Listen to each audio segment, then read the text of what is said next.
আসসালামু আলাইকুম everyone, welcome back to our channel Ummul Khayer kitchens with Arwa. আশা করছি আপনারা সবাই ভালো আছেন। আলহামদুলিল্লাহ আমরাও ভালো আছি। আজকে আমরা আপনাদের মাঝে নিয়ে চলে আসলাম পাকা কাঁঠাল মাখার রেসিপিটা একটু ভিন্ন রকমের। আশা করছি আপনাদের ভালো লাগবে। এই অসাধারণ রেসিপিটি খুব কম উপকরণে এবং খুব সহজে যে কেউ বানিয়ে খেতে পারবে। তো চলুন বন্ধুরা, আর দেরি না করে দেখে নেওয়া যাক কিভাবে এটা বানানো যায়। রেসিপিটা না টেনে সম্পূর্ণটি দেখার অনুরোধ রইল। তো পাকা কাঁঠাল মাখা তৈরি করার জন্য যা লাগছে তা হলো পাকা কাঁঠাল, লেবু এবং বিট লবণ। তো চলুন দেখে নেওয়া যাক কিভাবে পাকা কাঁঠাল মাখাটি তৈরি করতে হয়। তো শুরুতেই আমরা একটি বল নিয়ে নিয়েছি এবং আমরা দিয়ে দিব পরিমাণ মতো পাকা কাঁঠাল এবং আমরা দিয়ে দিব লেবু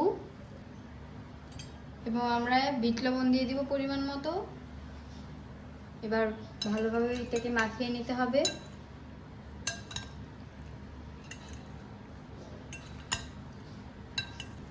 তো হয়ে গেল আমাদের মাখানো। তো এবার আমরা চলুন সার্ভ করে নিই। বন্ধুরা, আমরা সার্ভ করে নিচ্ছি মজাদার এই কাঁঠাল মাখাটি।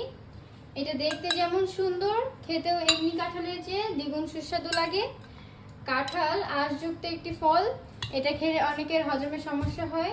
সেক্ষেত্রে তারা যদি এভাবে কাঁঠালটি মেখে খায়, আশা করি আল্লাহর রহমতে তাদের কোনো সমস্যা হবে না। তো বন্ধুরা, আপনারা বাসায় বানিয়ে খান আর আমাদের কমেন্ট করে জানান কেমন লেগেছে আপনাদের কাছে। রেসিপিটি ভালো লাগলে লাইক, কমেন্ট, শেয়ার করতে ভুলবেন না। নিত্য নতুন ভিডিও পেতে আমাদের চ্যানেলটি সাবস্ক্রাইব করে পাশে থাকা বেল আইকনটি বাজিয়ে দেবেন। ভিডিওটি দেখার জন্য ধন্যবাদ সবাইকে।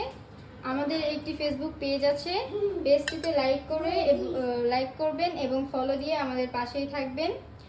ফেসবুক পেজটির লিঙ্কটা আমাদের ডেসক্রিপশন বক্সে দেওয়া থাকবে। দেখা হবে ভিন্ন কোনো রেসিপিতে। সে পর্যন্ত আপনারা ভালো থাকবেন, সুস্থ থাকবেন, আমাদের সাথেই থাকবেন। আল্লাহ হাফেজ।